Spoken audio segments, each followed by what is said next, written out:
jahannam wa ma'wahum jahannam wa bi'sal masir.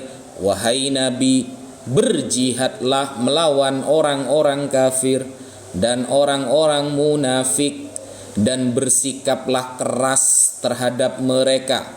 Tempat mereka adalah neraka jahanam, dan itulah seburuk-buruk tempat kembali. Jangan lupa di tap-tap layar teman-teman, sama di share ya, agar roomnya kuat ya, agar roomnya kuat. Di tap-tap layar dan di share, karena orang-orang yang tidak paham biasanya hanya mencaci maki lewat typingan teman-teman, atau maksimalnya mereka akan nge-report. Mereka kalau berdiskusi ngaji aja gak bisa, kan begitu, ngaji aja gak bisa. Jadi tidak usah ngajak diskusi orang yang gak bisa ngaji teman-teman.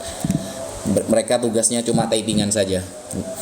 Nah ya begini, surah At-Taubah ayat ke-73. Ya ayuhan nabi, wahai nabi, jahidil kuffara, berjihadlah melawan orang-orang kafir, wal munafikina, dan orang-orang munafik, waghluz alaihim, dan bersikap keraslah kepada mereka, wa ma'wahum jahannam, tempat kembali mereka di neraka jahanam, wa bi'sal masir, dan itu adalah seburuk-buruk tempat kembali. Di sini dinarasikan di dalam website Isa dan Islam ini seolah-olah Islam itu mengajarkan kekerasan, karena ayatnya bermakna lawanlah orang kafir dan munafik, dan bersikap keraslah kepada mereka. Kalau kita melihat latar belakang ayat ini, dan kita lihat di sini kan khitab ya, arahan ayat ini kepada Nabi, ya ayuhan nabi ya. Arahan ayat ini kepada Nabi, ya ayuhan nabi, wahai Nabi, berjihadlah melawan orang kafir. Orang kafir siapa sih yang harus kita berjihad dengan melawan dia? Ya, orang kafir yang bagaimana, kan begitu. Wal munafikin, dan orang munafik yang bagaimana yang harus kita melawan mereka. Waghluz alaihim, dan bersikap keraslah kepada mereka. Mereka ini yang bagaimana sifat-sifatnya? Maka kita lihat. Kita buka kitab yang bernama Ad-Durrul Mansur fi Tafsir bil Ma'thur. Ini sebuah tafsir yang menerangkan tentang riwayat-riwayat berkenaan dengan ayat-ayat Al-Quran. Tafsir ini ditulis oleh Al-Imam Al-Hafidh Jalaluddin As-Suyuti. Qauluhu ta'ala, Allah subhanahu wa ta'ala berfirman begini, ya ayyuhan nabiyyu jahidil kuffaru, wahai Nabi, berjihadlah melawan orang-orang kafir. Al-ayah. Wa akhraja Ibnul Munzir, telah meriwayatkan Imam Ibnul Munzir, wa Ibnu Abi Hatim, dan Imam Ibnu Abi Hatim, wa Ibnu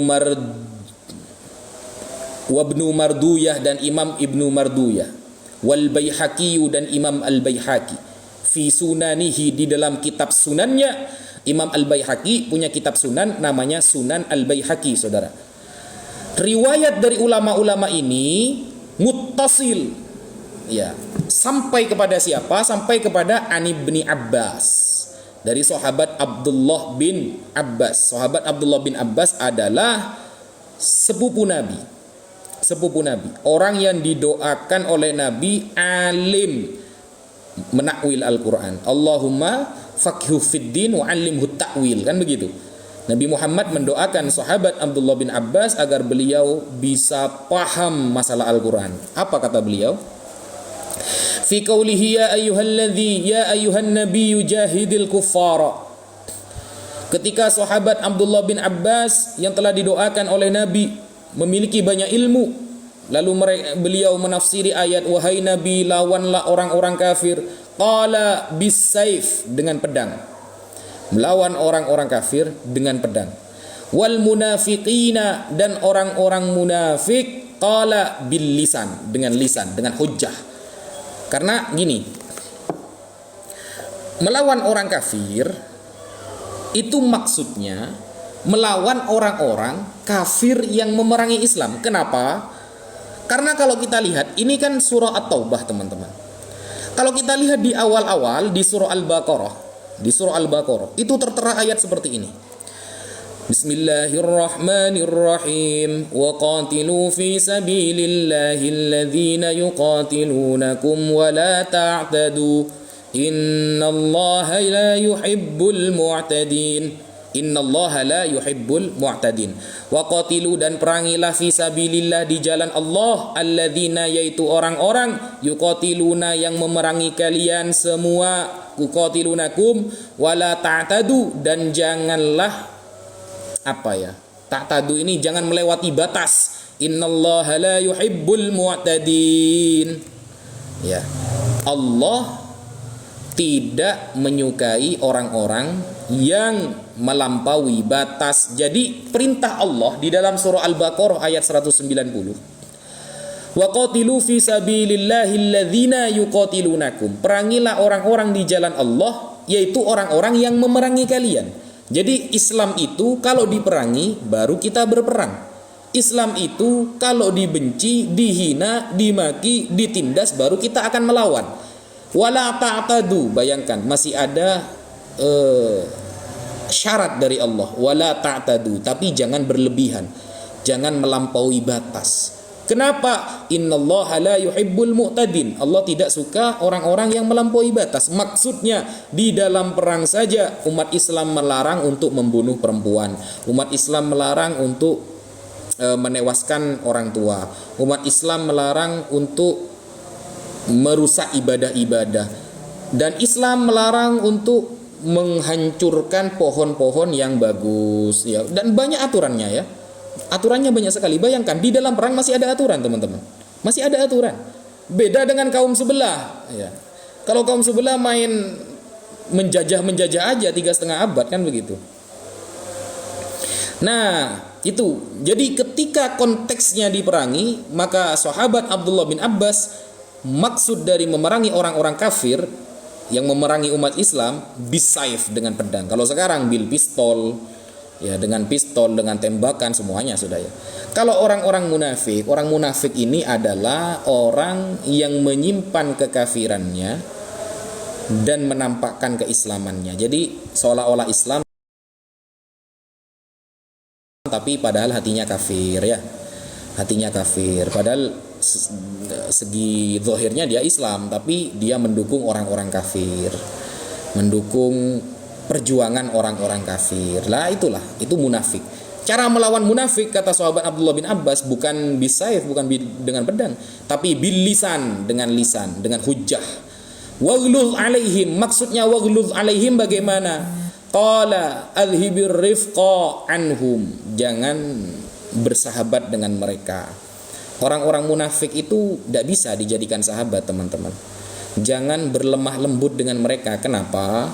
Kita baik saja, ya, kita baik saja, mereka itu menghinakan kita, apalagi kita jelek. Jadi kebaikan kita tidak akan berpengaruh kepada orang-orang munafik. Orang munafik adalah orang yang hatinya menyimpan hasud, menyimpan kekafiran, menentang kepada ajaran-ajaran Allah, meskipun secara zahir dia itu menampakkan keislamannya, begitu. Itu orang-orang munafik, guys. Kemudian wa akhraja Ibnu Abi Syaibah, telah meriwayatkan Imam Ibnu Abi Syaibah wa Ibnu Abi Dunya, dan Imam Ibnu Abi Dunya fi Kitabil Amr bil Ma'ruf. Imam Ibnu Abi Dunya punya kitab namanya Al-Amr bil Ma'ruf. Wal Ibnu Munzir wa Ibnu Munzir, dan Imam Ibnu Munzir wa Ibnu Abi Hatim wa Abu Syekh wa Ibnu Marduyah an Ibni Mas'ud. Ini riwayat dari sahabat Abdullah bin Mas'ud, ya. Tadi sahabat Abdullah bin Abbas, sekarang sahabat Abdullah bin Mas'ud. Fi qaulihi jahidil kuffara wal munafikin, mengenai ayat perangilah orang-orang kafir dan orang-orang munafik. Qala biyadihi, yang pertama dengan tangan. Kalau kita mampu memerangi orang-orang kafir dengan orang munafik dengan tangan, maka lakukan dengan tangan. Tapi untuk konteks Indonesia, dengan tangan kita pasrahkan kepada pemerintah. Kemudian yang kedua, fabi qalbihi, fa illam yastati fa bilisanihi, dengan lisan, dengan mengajak mereka berhujjah, berdalil. Fa illam yastati fa biqalbih, dengan hati. Kalau tidak mampu dengan lisan, minimal dengan hati. wal yalqahu biwajhin mukfahir, dan bertemulah dengan orang munafik dan orang kafir dengan wajah ya yang gelap, maksudnya wajah yang kita itu menampakkan kalau kita ingkar kepada kemunafikan mereka, kepada kekafiran mereka. Bukan bukan mengingkari orangnya, tapi kemunafikan dan kekafiran mereka. Wa akhrajal Baihaqi fi Syu'abil Iman, telah meriwayatkan Imam Al-Baihaqi di dalam kitabnya Syu'abil Iman an Ibnu Mas'ud dari sahabat Abdullah bin Mas'ud qala, lamma nazalat ya ayyuhal nabi jahidil kufara wal munafikin, tatkala Allah menurunkan ayat ya ayyuhan nabi, wahai nabi, jahidil kufara, lawanlah orang-orang kafir, wal munafikin, dan orang-orang munafik, maka amara Rasulullah sallallahu alaihi wasallam ayyujahida biyadih. Ketika itu Rasulullah memerintahkan para sahabat untuk melawan orang-orang kafir dan orang-orang munafik dengan tangan mereka. Fa illam yastati fabi fa illam yastati fabi lisani, kalau gak mampu dengan lisan, fa illam yastati fabi qalbi, kalau gak mampu lagi dengan dengan hati. Fa illam yastati falyalqahu biwajhin mukfahir, kalau di dalam hati saja gak mampu, maka temuilah orang munafik dan orang kafir ini dengan wajah yang gelap, maksudnya wajah yang menampakkan kita tidak rela kepada kemunafikan dan kekafiran mereka, saudara. Keterangan ini di dalam kitab Ad-Durrul Mansur fi Tafsir bil Ma'thur yang ditulis oleh Al-Imam Abu Bakar bin Abdurrahman As-Suyuti. Nah, berarti surah At-Taubah ayat ke-73 ini sama sekali tidak memerintahkan kita perangi, main perang-perang saja, tidak, saudara. Tidak main hajar-hajar saja, tidak. Tapi ini konteksnya ketika kita diperangi, sebagaimana surah Al-Baqarah ayat 190, waqatilu, perangilah fisabilillah, di jalan Allah. Siapa yang diperintahkan kita untuk kita lawan? Alladzina, yaitu orang-orang, yuqatilunakum, yang memerangi kalian, tapi wala ta'tadu, tapi jangan jangan kelewatan ya, jangan melampaui batas. Innallaha la yuhibbul mu'tadin, karena Allah tidak menyukai orang-orang yang melampaui batas. Nah, ini di dalam website Isa dan Islam. Ini ya websitenya ya. Jadi websitenya ini teman-teman, kita harus hati. Ini kayaknya websitenya misionaris ini, milik misionaris. Jadi kalau ada yang mendukung ini ya websitenya Isa dan Islam ini. Yang kita bantah sekarang yang ini, 5 kelemahan Al-Quran menurut pandangan orang Kristen ini. Jadi mereka ini mencoba melemahkan Islam dengan menggunakan tulisan-tulisan yang model terjemah. Biasanya orang-orang yang percaya tadi ya, yang sudah kita jawab. Kemudian surah Al-Maidah ayat ke-33 sudah kita jawab. Tadi yang kita jawab ini surah At-Taubah ayat ke-73. Sekarang ini yang kita jawab surah At-Taubah ayat 123, saudara. Surah At-Taubah ayat 123 ya. Saya pastikan peperangan, perlawanan umat Islam di seluruh bab-babnya bukan diawali dari umat Islam, saya pastikan. Jadi yang selanjutnya adalah surah At-Taubah ayat 123. Jadi begini. A'udzubillahi minasyaitonirrajim. Ya ayyuhalladzina amanu qatilul ladzina yalunakum minal kuffari wal yajidu fikum ghilzah wa'lamu annallaha ma'al muttaqin. Ini surah At-Taubah ayat 123 yang dinarasikan tadi termasuk dari website Isa dan Islam ya, termasuk kekerasan katanya, termasuk ayat kekerasan kata dia. Ya ayyuhalladzina amanu, panggilan kecintaan dari Allah ya, panggilan rasa cinta dari Allah. Ya ayyuhalladzina amanu, wahai orang-orang yang beriman. Qatilul ladzina yalunakum, perangilah orang-orang kafir yang ada di sekitar kamu. Yalunakum ay qaribun minkum. Fal aqrab. Perangilah orang-orang kafir yang ada di sekitar kamu, minal kufari, dari kalangan orang-orang kafir. Wal yajidu fikum ghilzah, dan hendaklah mereka merasakan sikap tegas dari kalian. Wal yajidu fikum ghilzah, dan hendaklah mereka merasakan sikap tegas dari kalian. Wa'lamu annallaha ma'al muttaqin, dan ketahuilah bahwa Allah bersama orang-orang yang bertakwa. Allah bersama orang-orang yang bertakwa. Kalau kita kaji teman-teman, coba kita buka tafsir misalnya, tafsir At-Tahrir wa Tanwir yang ditulis oleh Al-Imam Ibnu Ashur ya. Di sini ada keterangan begini.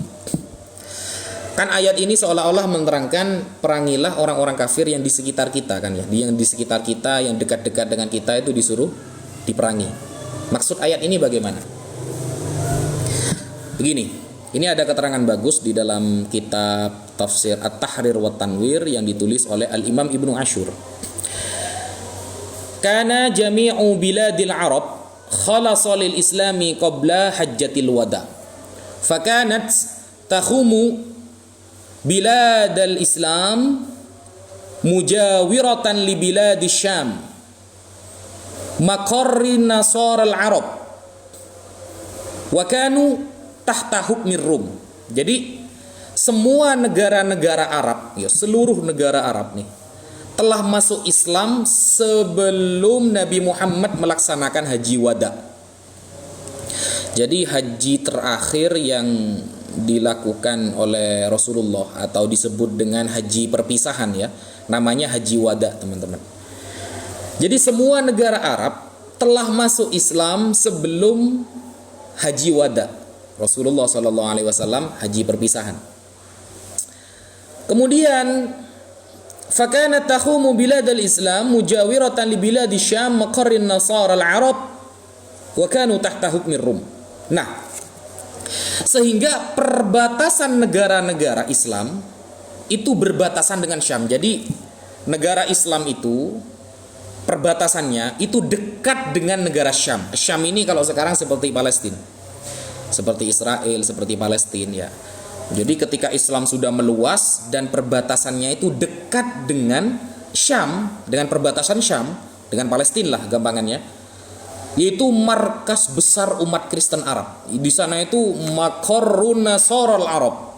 Maqarrun nasarul Arab. Syam ketika itu menjadi markas besar umat Kristen Arab. Tempatnya di Syam dulu. Wa kanu tahta hukmir Rum.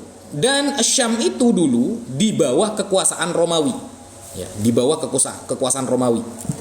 Jadi dulu ketika Islam sudah menguasai Jazirah Arab sampai perbatasannya itu mendekati Palestina, kekuasaan Islam sampai mendekati Palestina, dan saat itu Palestina dikuasai oleh Romawi, dan di sana adalah tempat terbesar umat Kristen Arab.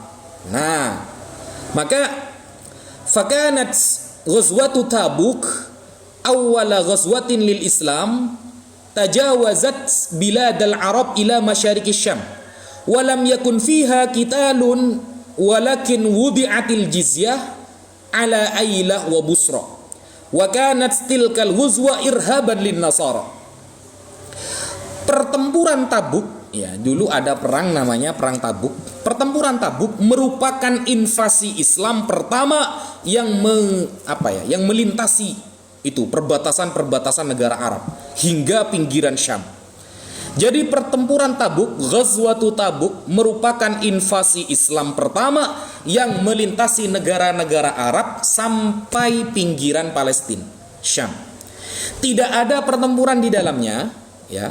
Namun pembayar ada istilahnya jizyah ya. Walakin wada'atil jizyah, tapi diwajibkan jizyah. Jadi ketika Amr bin Al-As ingin menguasai tanah Palestina, Syam, maka ketika itu mereka disuruh milih, tidak berperang teman-teman, nggak berperang, disuruh milih mau bayar jizyah atau masuk Islam. Ternyata orang-orang Kristen di Arab itu jauh memilih dipimpin oleh orang Islam. Kenapa? Karena ketika Romawi menguasai Syam, Romawi menindas habis-habisan negara Syam sehingga mereka merasa leluasa merasa bahagia ketika kepemerintahan mereka dikuasai oleh umat Islam. Kenapa? Karena hanya membayar jizyah, bayar pajak kalau bahasa sekarang. Pajaknya itu cuma berapa? 2 dinar 1 tahun, saudara. 2 dinar 1 tahun. 2 dinar itu kalau dirupiahkan cuma berapa kan? Anggaplah 4 juta. Ya paling maksimal lah 4 juta seumpama. 1 tahun. Dulu orang dulu itu kaya-kaya, teman-teman. Kaya-kaya. Jangan dikira Nabi Muhammad itu miskin, saudara. Nabi Muhammad itu jauh lebih kaya dari Yesus loh. Jauh lebih kaya dari Yesus. Yesus kan kalau di penafsiran Matthew Henry, beliau kan tidak punya rumah dan hidupnya dari sedekah. Yesus. Kalau Nabi Muhammad Sallallahu Alaihi Wasallam, yang beliau sodakohkan kepada umat ada 15 lahan. Dan per lahannya harganya 25 miliar, saudara. Bayangkan, 25 miliar kali 15 lahan. Rasulullah Sallallahu Alaihi Wasallam, mahar beliau kepada Sayyidah Aisyah berapa unta itu? Kalau dihitung sekarang berapa ratus juta itu. Makanya Rasulullah itu kalau dalam perjuangan beliau itu gak gak eman ya, gak mubadzir Rasulullah kalau dalam perjuangan itu. Jor-joran, Rasulullah jor-joran kalau sudah dalam perjuangan itu. Nah, kemudian ketika ada orang kafir mencoba Rasulullah, benarkah Rasulullah ini orangnya dermawan? Ternyata dicoba, diminta kambingnya, ya dikasih beneran sama Rasulullah, dikasih kambingnya. Sampai orang kafir ini masuk Islam dan mengajak kaumnya untuk masuk Islam. Ai kaum, wahai kaum, aslimu, masuklah kalian kepada Islam. Fa wallahi, demi Allah, inna Muhammadan la yu'ti ata'an ma yakhaful faqra. Aku menyaksikan bahwa Muhammad kalau bersedekah seperti orang yang tidak pernah takut kepada fakir. Keren Nabi Muhammad, saudara. Makanya ketika menguasai Syam, di sana tidak ada peperangan. Orang-orang Syam setuju ketika pemerintahannya dipegang oleh orang Islam.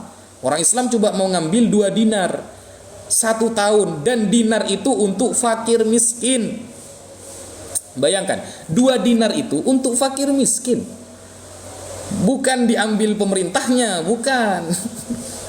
Jadi zakat di dalam Islam, ya, zakat itu kan 1 tahun di dalam Islam ya. 1 tahun sekali kan zakat fitrah. Anggaplah 3 kilo beras. 3 kilo beras untuk fakir miskin, saudara. Untuk yang membutuhkan. Kalau per bulan 10%, ya ada satu pendeta itu mengatakan begini. Pendeta Gilbert namanya. Pendeta Gilbert. Dia mengatakan, kenapa umat Islam harus sholat 5 kali sehari? Ya iyalah, mereka bayarnya cuma 2,5% 1 tahun. Sedangkan kita 10% per bulan, kata pendeta Gilbert. 10% per bulan, kata dia. Maka kita itu sudah terselamatkan, sudah tertebus dosanya. Loh, kalau umat Islam, saudara, 2,5% bagi fakir miskin, dikasih ke fakir miskin. Kalau 10% dikasih ke pendetanya. Ini perbedaan antara sodakoh dengan pungli, saudara. Ini perbedaan sodakoh dan pungli seperti itu. Menghina Islam malah ketampol balik kan gitu. Nah, fakanat ghazwatu Tabuk awwalu ghazwatin lil Islami tajawazat bilad al-Arab ila masyarik Syam wa lam yakun fiha qitalun walakin wudi'atil jizya ala Aila wa Busra wa kanat tilkal ghazwa irhaban lin Nasara. Invasi itu merupakan teror bagi umat Kristiani. Jadi ketika Romawi menguasai Kristen, itu memang benar-benar hancur. Ya. Romawi ketika berkuasa di Syam, itu masyarakatnya memang benar-benar hancur, saudara. Hancur. Tapi ketika dikuasai Islam, mereka semuanya berbahagia. Datanya ada. Kemudian wa nazalat suratu Bara'ah akibaha fakanat hadhil ayah kal wasiyah bil istimrari ala ghazwi biladil kufri al mujawirati li biladil Islam bihaitsu kullama istaqarra baladan lil Islam wa kana tujawizuhu biladu kufrin kana haqqan 'alal muslimina ghazwul biladi al mujawira walidhalika ibtada al khulafa bi fathi Syam thumma al Iraq thumma al Faris thumma Tsumman tsanau ila Misra, tsumma ila Ifriqiyah, tsumma al-Andalus. Jadi suratul Bara'ah, Bara'ah ini berarti surah At-Taubah teman-teman ya. Surah At-Taubah itu diturunkan setelah kasus yang Tabuk barusan. Ya, setelah invasi Islam kepada dekatnya negara-negara Syam, perbatasan dekat negara-negara Syam. Lalu surah Bara'ah diturunkan setelah itu. Dan ayat ini seperti perintah untuk melanjutkan invasi ke negeri-negeri kafir yang berdekatan. Jadi fakanat hadhil ayat kal wasiyah bil istimral ala ghazwi biladil kufri al mujawirah li biladil Islam. Awalnya Islam menguasai hanya beberapa daerah di Arab. Lalu ayat ini turun agar Islam menguasai lebih luas, ya. Penguasaannya lebih luas. Makanya saat itu Islam pertama Fathus Syam, ya, membebaskan tanah Syam. Istilahnya kalau di Islam itu pembebasan, teman-teman. Bukan penjajahan, bukan. Islam menggunakan kata fathun, pembebasan. Kenapa kok bukan penjajahan? Karena Islam itu gak menjajah. Mereka melindungi harta, tahta, wanita, semuanya dilindungi. Tapi hanya dengan membayar 2 dinar 1 tahun, itu pun diberikan kepada orang fakir, orang miskin. Itu bukan menjajah namanya, itu ngajak ke surga namanya, guys. Menjajah itu kalau pajaknya sampai 12%, kalau pajaknya sebulan sekali sampai 10%, dan itu diwajibkan. Kalau gak bayar pajak 10% sebulan, nanti sama kiainya gak didatangi, gak dapat perhatian. Lebih perhatian kepada orang-orang yang bayar 10% rutin setiap bulan. Nah, inilah penjajahan sesungguhnya sebenarnya. Ya. Ini penjajahan sesungguhnya seperti itu. Islam itu cuma nyuruh 2 dinar setahun, saudara. Itu pun dikasih ke fakir miskin, bukan diambil pribadi. Makanya gak ada istilahnya masjid itu dijual, gak ada. Masjid dijual gak ada. Tapi kalau ibadah lain, wallahu a'lam, saya gak tahu. Kenapa? Itu untuk umat dari Allah Subhanahu wa taala. Begitu. Sehingga ayat ini turun kemudian, perangilah orang-orang kafir yang berdekatan, ya, yang berdekatan dengan kalian, wahai umat Islam. Maksudnya itu perluasan. Ya, umat Islam diperintahkan oleh Allah untuk perluasan negara.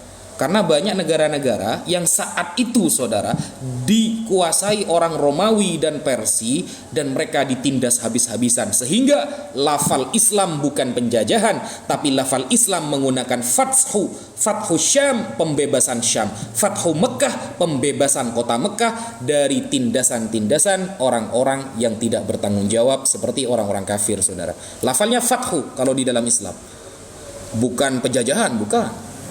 Kalau penjajahan itu bisa habis-habisan nanti. Nah, Tsummal Iraq, setelah Islam menguasai Syam, dan saat itu gubernurnya adalah Amr bin Al-As. Kemudian Islam menguasai Irak, ya. Lebih luas lagi kepada Irak, ya, pembebasan kepada tanah Irak. Tsumma Faris, kemudian membebaskan tanah Persia.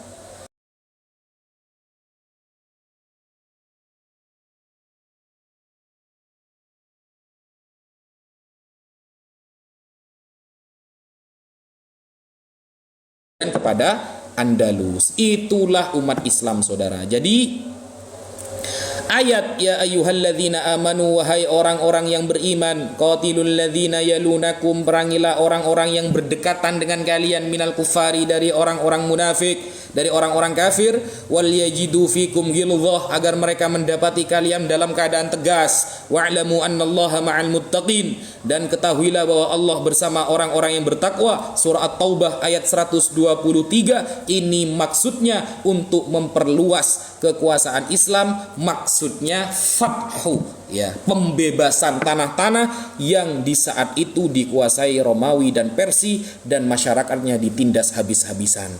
Jadi kita ini memberikan kebebasan. Ya, Islam itu memberikan kebebasan, bukan penjajahan. Tidak seperti agama yang menjajah Indonesia 3,5 abad, bukan.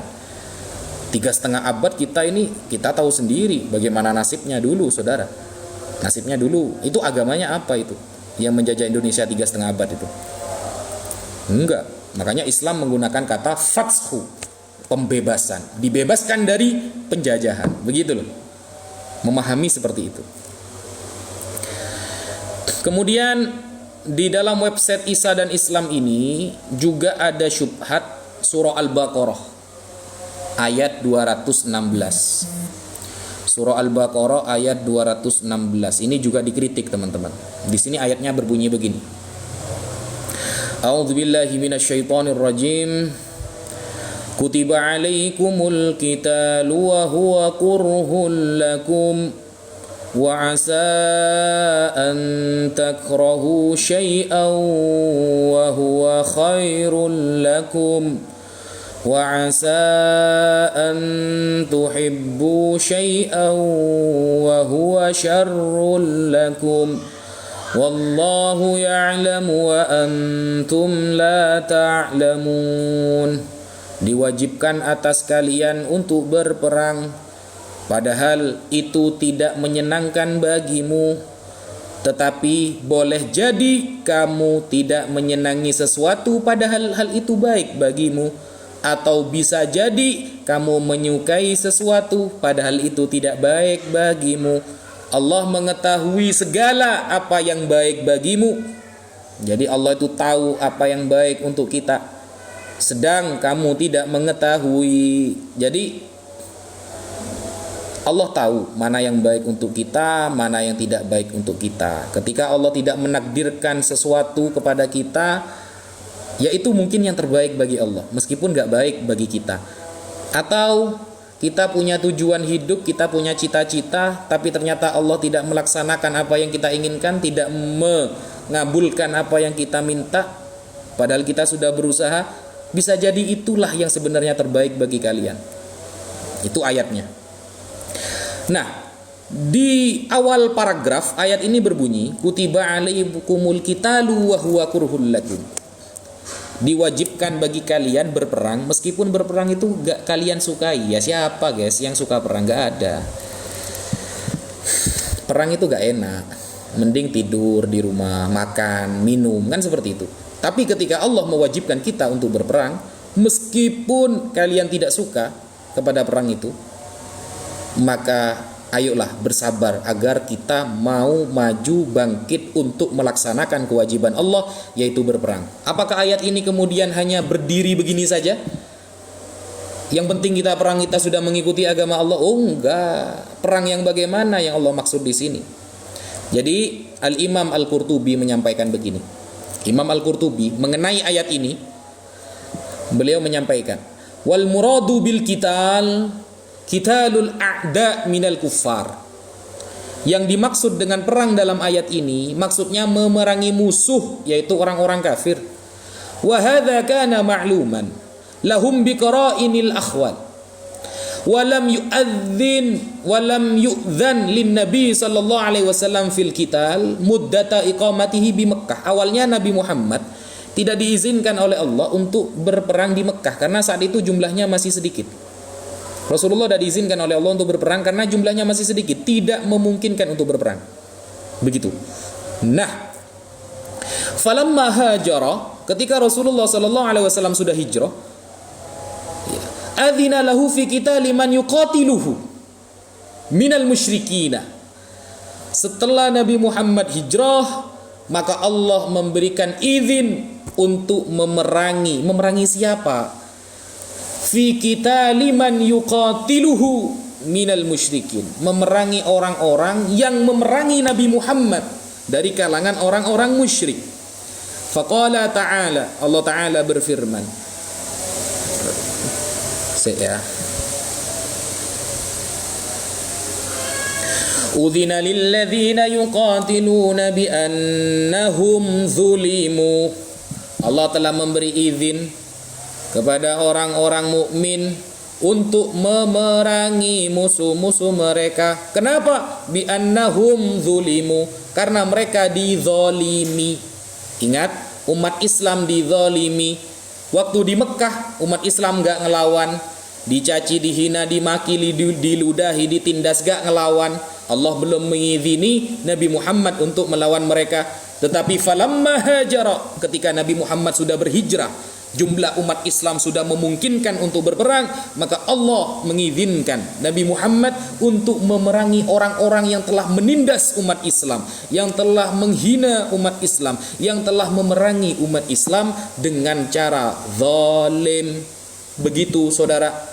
Jadi ini reaksi defensif namanya. Diperangi, Islam melawan. Begitu.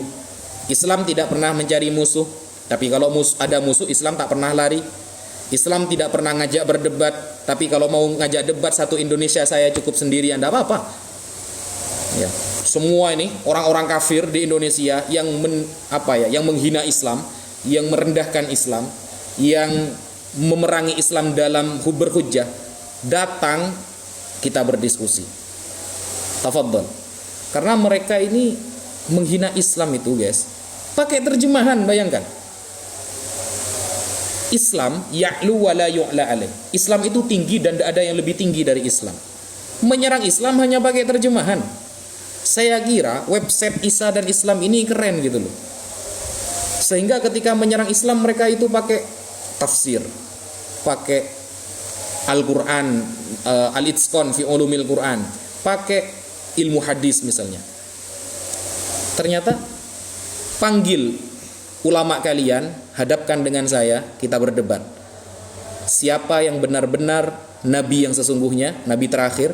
Siapa yang benar-benar kitab suci sesungguhnya yang benar-benar datang dari Allah?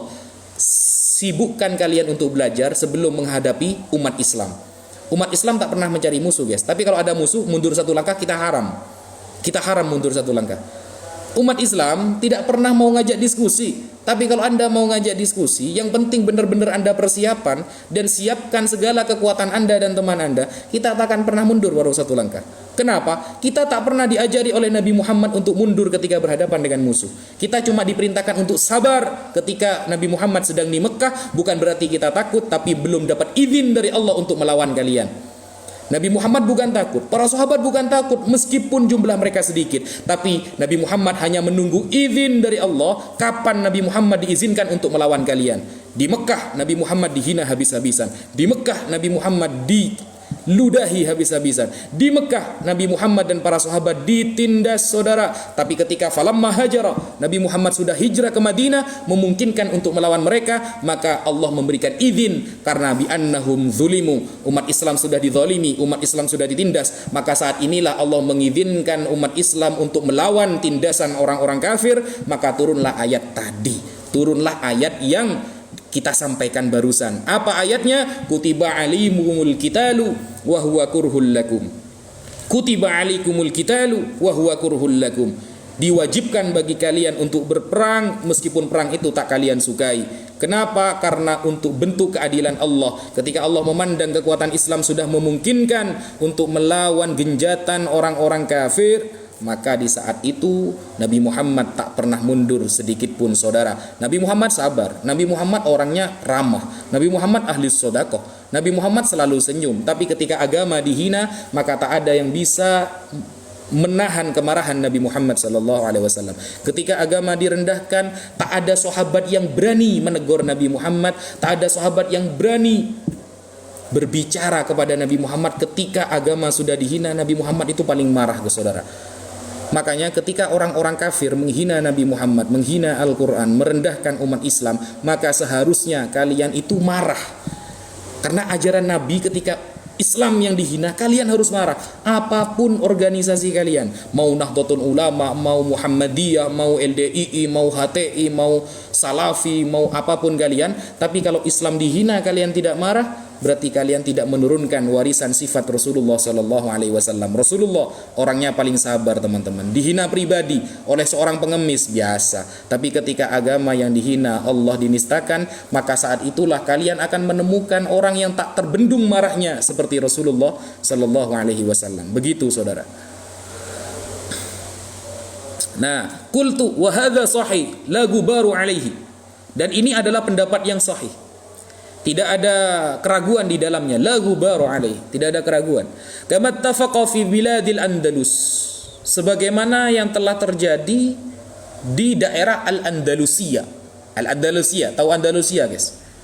Madura ke timur, guys. Al-Andalusia, tarakul jihad.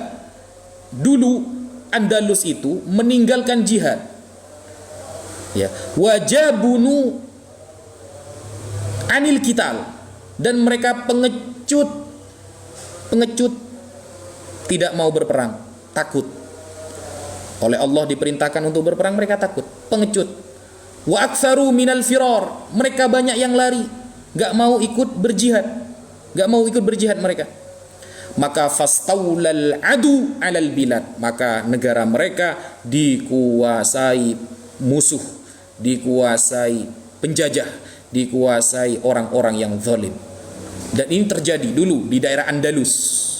Ini tertulis di dalam tafsir Al-Qurtubi. Keterangan ini dalam tafsir Al-Qurtubi. Ketika Andalus orang-orangnya tidak mau berjihad, mereka menjadi pengecut, mereka lari, akhirnya negara mereka dikuasai para penjajah. Andaikan dulu Indonesia tidak berperang, tidak bersatu, dikasih pipi kanan, ditampar pipi kanan, dikasih pipi kiri, atau sebaliknya, ya akhirnya kita tidak akan pernah menemukan Indonesia lagi. 3,5 abad. Nah, begitu saudara. Ini banyak kali masih sebenarnya. Ayatnya banyak sekali. Yang dijadikan framingan ayatnya banyak sekali ini, guys.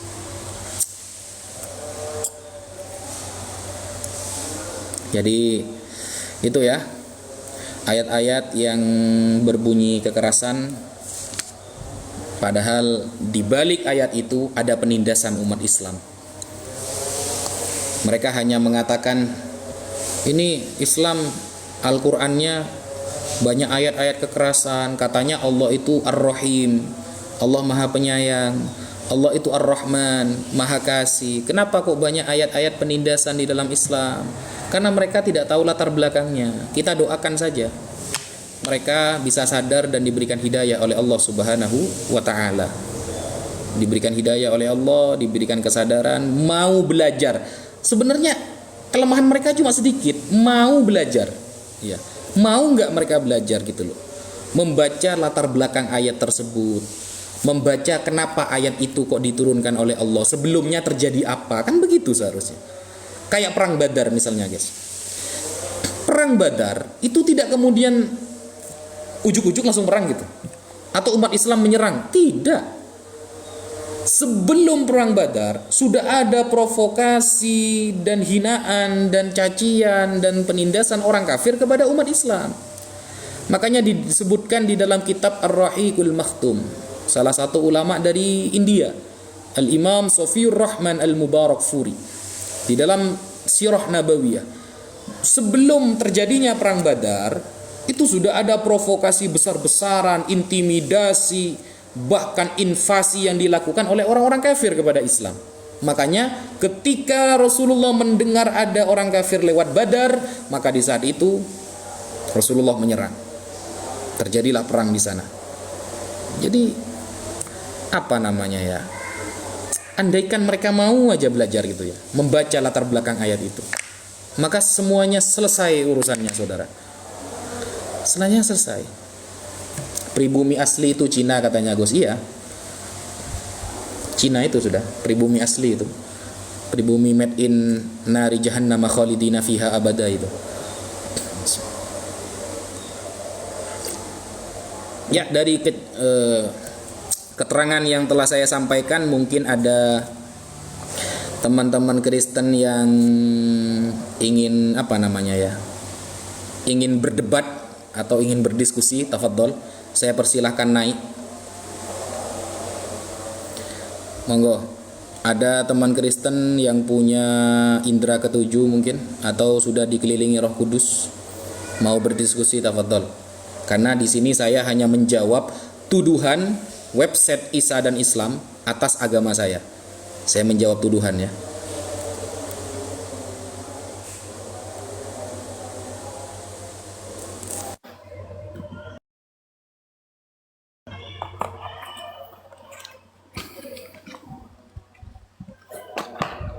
Tapi Biasanya Kristen yang naik di room saya yang sudah banyak masalah keluarga biasanya. Halo, Halo, Kak Gus. SS, Halo. Kristen apa Islam? Saya Islam, Gus. Oh, anu dulu ya, kita dahulukan teman-teman Kristen dulu ya. Izin ya. Oh iya, ya.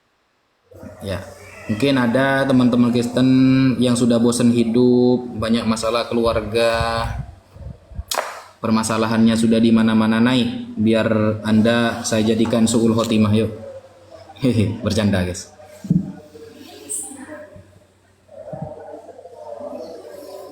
RK suruh naik.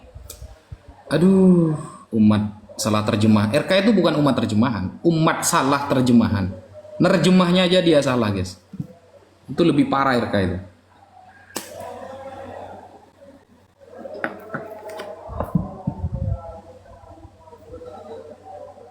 Umat salah terjemahan dia itu. Coba naik RK. Mau dikasih satu pertanyaan langsung guling-guling RK itu. Dan kalau debat sama RK, coba perhatikan teman-teman ya. Coba perhatikan. Kalau debat sama RK, dia itu fokus sama poinnya. Bukan fokus apa yang kita sampaikan, nggak dicatat. Fokusnya itu sama koinnya dia. Itu yang bikin saya males diskusi sama dia itu.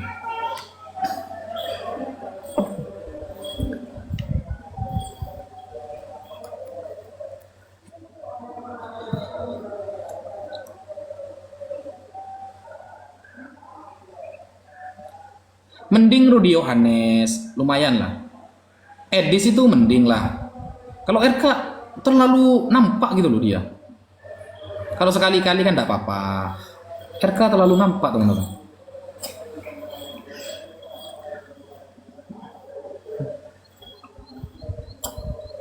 Edis jangan sampai naik tak, males nonton aku. Jangan hafal kitab mereka, enggak terlalu hafal sih sebenarnya, enggak terlalu hafal. Cuma ada bab-bab penting yang harus saya hafalkan. Cari koin dia Ustadz katanya untuk bayar cicilan. Kalau bisa, kalau nyerang jangan nyerang pribadi teman-teman, jangan. Nyerang pemahamannya aja, jangan nyerang pribadi karena kalau pribadi itu kurang etis lah, jangan. Nyerang pahamnya aja, cara pahamnya gitu loh.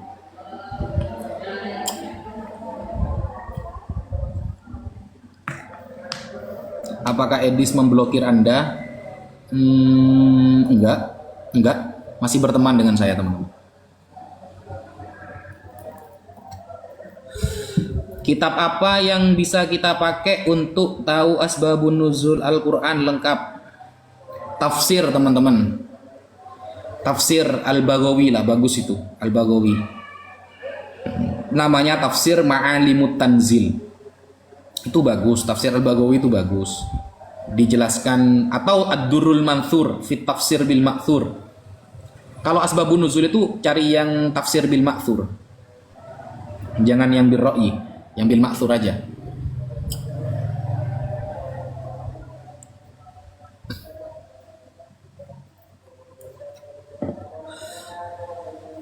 Lulus pondok pesantren Sigogiri tahun berapa?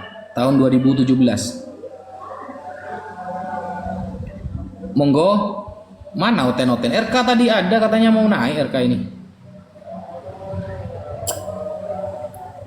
Tapi jangan bahas koin kah?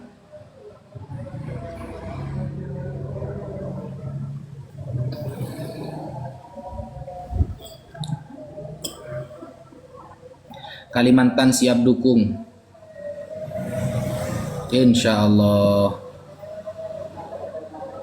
By the way, umur berapa? Umur saya sekarang sudah tua, sudah 28.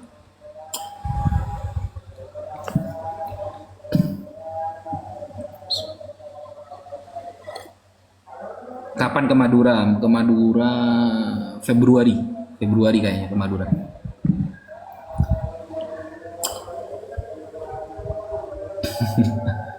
Banyak ini. Besok kita live lagi ya. Besok kita live lagi membahas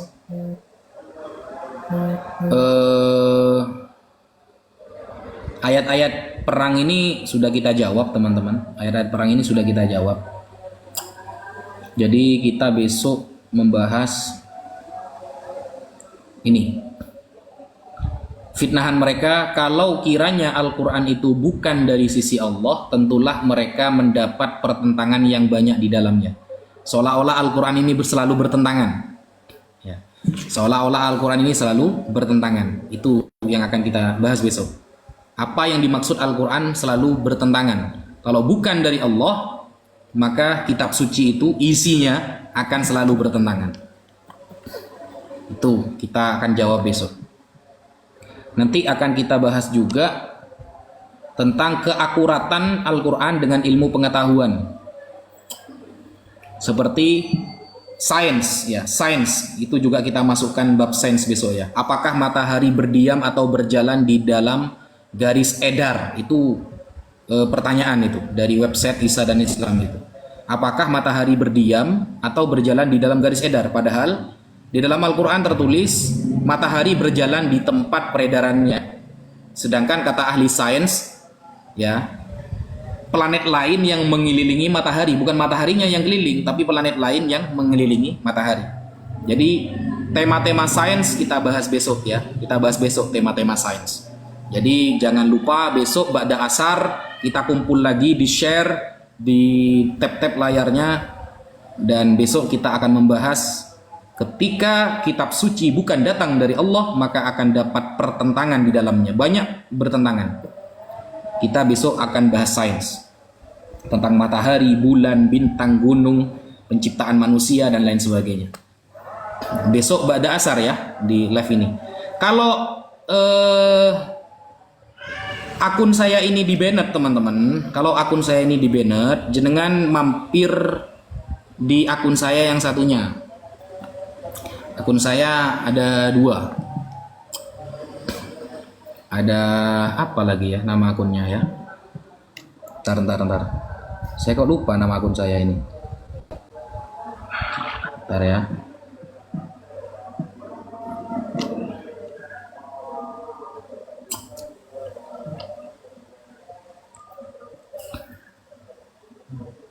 Waduh, lupa saya guys. Besok ya.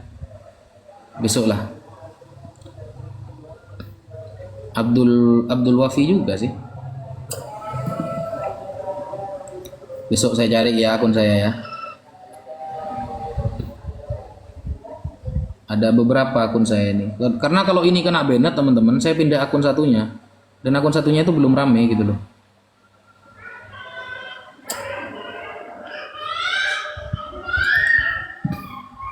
Ya itu teman-teman ya. Kajian fikih itu banyak di pesantren, di musola-musola banyak. Jadi saya ada kajian fikih di sini teman-teman. Jadi besok ini saya bahas syubhat orang Kristen kepada Al-Quran tentang tema sains dan pertentangan. Apalagi nasab ini males saya bahas nasab itu. Saya sudah gak bicara nasab lagi, kecuali yang maju Imaduddin. Kalau yang maju Imaduddin saya maju. Selain Imaduddin kayak bawahan-bawahannya itu sudah males saya itu. Gitu-gitu aja soalnya. Syubhatnya itu gitu-gitu aja. Makanya tidak saya gubris kan.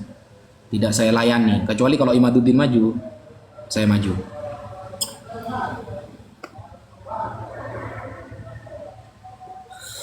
Oke, teman-teman kita pamitan dulu.